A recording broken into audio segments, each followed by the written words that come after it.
पता नहीं ऐसा क्यों होता है कि कभी-कभी हम कुछ भी अच्छा नहीं लगता, कुछ भी काम करने का मन नहीं करता है। मतलब एक अजीब-सी फीलिंग होती है। पर मायके में होते तो शायद आराम भी कर लेते, पर ससुराल है तो काम तो करना ही पड़ेगा। आज मुझे ना मेरी तबीयत थोड़ी-सी डाउन लग रही थी और बच्चे भी अपने चाचू के साथ अपनी बुआ के घर चले गए थे। तो मैंने घड़ी में देखा कि 6:30 बज गए और उसके डैडी भी आज घर से ही काम कर रहे थे। तो उन्होंने कहा कि चाय बना दो। मैंने नाश्ते के लिए पूछा क्या बनाऊँ, तो उन्होंने कहा हम 2 ही लोग तो हैं, क्या नाश्ता बनाओगी? तो वो चले गए बाहर से नाश्ता लेने के लिए। और सच बताऊँ, बच्चे घर पे रहते परेशान तो करते हैं, पर वो जब घर पे नहीं रहते ना तो पूरा घर ही खाली-खाली लगता है। ऐसा लगता है कब आएँगे, कब आएँगे? उनके बिना पूरा घर ही सूना-सूना लगता है। फिर मैं फटाफट फ्रेश होके किचन में गई। फिर वहाँ जाने के बाद मुझे मतलब अजीब सा ही लग रहा था, कुछ समझ में ही नहीं आ रहा था कि क्या हो रहा है। तो मैंने सोचा कि थोड़ा-सा नज़र उतार लेती हूँ, कभी-कभी होता है ना कि नज़र लग। और मेरी मम्मी भी कहती है कि नज़र कहीं से बाहर से बन के नहीं आती है, हमें अपनों की ही नज़र लग जाती है। तो मुझे भी ऐसा लग रहा था कि मुझे नज़र लगी है, क्योंकि बहुत आलस सा आ रहा था। तो मैं ये सिंपल तरीके से ही अपने आप को नज़र उतार लेती हूँ। नमक से ऐसे 7 बार अपने आप पे घुमा के ऐसे विंडो पे फेंक देती हूँ। मुझे ऐसा लगता है इसी से नज़र उतर जाती है, या कभी बहुत ज़्यादा होता है तो मिर्ची से भी उतारती हूँ। फिर जब तक इसके पापा आ रहे तब तक मैंने सोचा चाय बना के रेडी कर लेती हूँ। तो मेरे को ना आज एकदम कड़क चाय पीनी थी। तो मैंने मैंने बोला सोच थोड़ा ही बनाऊँगी, लेकिन एकदम कड़क चाय बनाऊँगी। मैंने बहुत सारा अदरक लिया और उसे मतलब एकदम बारीक कूच दिया था, क्योंकि बारीक कूचने से सब बोलते हैं कि फटाफट पानी में उसका रस उतर जाता है। फिर एक तरफ मुझे अपने बच्चों की भी याद आ रही थी कि अभी वो लोग होते तो बार बार किचन में आते झांकते मम्मी क्या बना रही, क्योंकि उन लोगों की नाश्ते की डिमांड बहुत ज़्यादा होती है। उन लोग की वजह से ही सबको नाश्ता बनाती हूँ, वरना मेरा मन नहीं करता है नाश्ता बनाने का, क्योंकि इसके डैडी भी नहीं रहते हैं, हफ्ते में सिर्फ 2 दिन रहते हैं। तो उन लोग का मन करता है, तो इसलिए मैं बनाती रहती हूँ अलग अलग।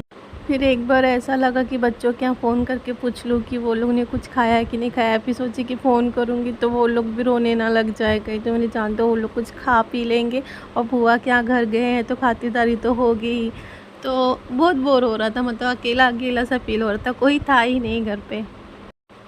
और यहाँ पे मेरी चाय भी उबल गई। तो इसमें मैंने फटाफट दूध डाला और मतलब फिर मुझे ना खाली पेट ना पानी पीने का मन नहीं करता। ऐसा मतलब मीठा खा के कुछ पानी पियो ना, तो पानी 1 गिलास मतलब पीने को होता है, और आप सूखा पानी पिएंगे ना, खाली गिलास में लेके पानी पियो तो आधी गिलास भी मुझसे पानी नहीं पिया जाता। तो मेरे फ्रिज में ना कुछ खजूर पड़े हुए थे, तो मैंने वही खजूर को निकाला। और मैं शाम को ज़्यादातर खजूर खा के ही पानी पीती हूँ। तो वही खजूर खाया, पानी पिया, और जब तक उसके पापा भी आ गए, डोरबेल की आवाज़ आई तो मैं चली गई डोर खोलने के लिए। तो उसके पापा ने कहा कि नाश्ता कर लो। तो मैंने उनसे कहा कि एक बार चाय बन जाती तो हम मतलब साथ में बैठे, क्योंकि एक बार बैठने के बाद उठने का मन नहीं करता है। तो बोले नहीं, नाश्ता ठंडा हो जाएगा, नाश्ता दे दो, क्योंकि 5 मिनट के बाद उनकी ना मीटिंग थी। तो बोले नाश्ता कर लेते हैं, बाद में मैं चाय पीता हूँ। तो हम लोग फिर नाश्ता करने के लिए बैठ गए। तो इसके पापा लेके आए थे कचौड़ी और समोसा। तो वहाँ से मुझे आवाज़ दे रहे थे जल्दी आ जाओ। तो मैंने कहा हाँ बस पानी पी के आ ही रही हूँ। तो कचौरी उन्होंने मेरे लिए लाया था और समोसा अपने लिए लाया था। वैसे तो मैंने बोला था कि चाइनीज़ लेके आना, पर वो बोले कि चाइनीज़ की दुकान बंद थी, तो वो मेरे लिए कचौड़ी लेके आए थे, क्योंकि कचौड़ी और कचौरी इतनी कड़क थी ना कि वो टूट ही नहीं रही थी। पहले मैंने चम्मच से तोड़ रही थी, उसको टूट नहीं रही थी, फिर हाथ से तोड़ रही थी, नहीं टूट रही थी। तो इसकी डैडी बोले ऐसे तोड़ो मत, उसको ऐसे ही उठा के खा लो, इसको अक्खा ही खाते हैं। तो मैंने वैसे ही खा लिया। वैसे तो हम दोनों ने मतलब शेयर करके खाया, आधी कचौरी उन्होंने खाया, उनका आधा समोसा मैंने खाया।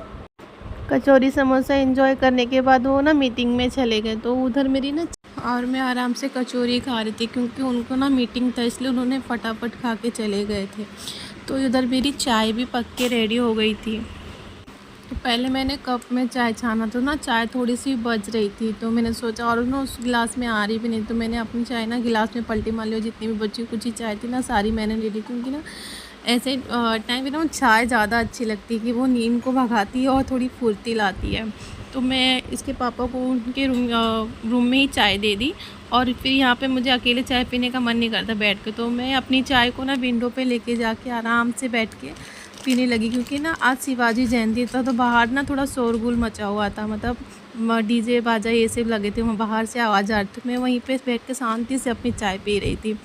तो शाम के बाद ना उसके बाद थोड़ा-सा मतलब मुझे अच्छा लगा मेरी तबीयत, तो मैंने अपने बच्चों लोग के भी पास फ़ोन किया, तो उन लोगों ने भी चाय नाश्ता कर लिया। तो मेरे बच्चे ने कहा वहाँ से कि मम्मी मतलब रात को ये चिकन बना के रखना। वैसे तो हम चिकन नहीं बनाने वाले थे, पर उसने जब बोला ना कि मम्मी रात को चिकन बना के रखना, तो फिर मैंने उसके डैडी से कहा कि थोड़ा-सा चिकन लेके आओ, शायद उसका खाने का मन है, वो आकर खाएगा। तो इसके पापा आधा किलो ही सिर्फ़ था, क्योंकि हम 2 ही 3 लोग थे और हम मेरा खाने का इतना मन नहीं था। तो आधा किलो चिकन लेके आए, क्योंकि वहाँ से खा के आने के बाद वो ज़्यादा खाता नहीं, इसलिए मैंने थोड़ा-सा ही मँगाया था। और काम करते-करते तबीयत भी बेटर हो गई थी, क्योंकि सोने से ना तबीयत ऐसा लगता है और डाउन हो जाती है, लेकिन जब हम काम करने लग जाते हैं ना तो खुद ही ताकत धीरे-धीरे आने लग जाती है। तो मेरे चिकन भी मतलब पक के रेडी हो गए थे, और उसको ना मेरे हाथ का ही ज़्यादातर खाना अच्छा लगता है, वो ज़्यादा किसी को हाथ का पसंद नहीं करता है खाना खाना। तो कभी-कभी तो मुझे डाँटना पड़ता है किसी के घर जाके कि यहाँ पे भी मैं ही काम करूँ, वो बोलना पड़ता है, उसको मेरे हाथ की ही चीज़ें पसंद आती है। तो आपको मेरी वीडियो अच्छी लगती है तो प्लीज़ लाइक करो। बाय।